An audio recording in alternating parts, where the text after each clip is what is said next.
Yung tao. Kawawa po kamo siya yan. Nagiyaw po siya ng isda. Wala siya kasi makain eh. Ayan po siya guys. Tawa-tawa lang yan eh. Kawawa yan. Tingnan mo yung inihaw niya. Nauusukan na oh.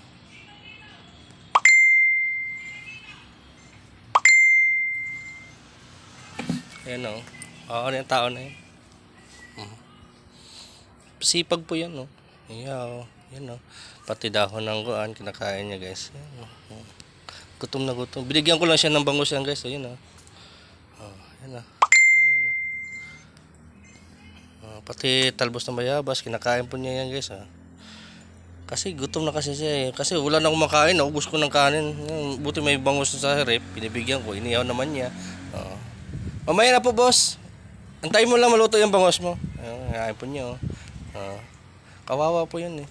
Lahat na makita niya. Gutom. Pati niyog nga yan. Kinakain kaso lang. Wala pang bunga eh. Pan lang yan. May kunting diferensya sa utak. Nasira kasi ang utak niyan eh. Kasi naiwanan ng asawa. Ayan, kawawa eh. Si Roger yun.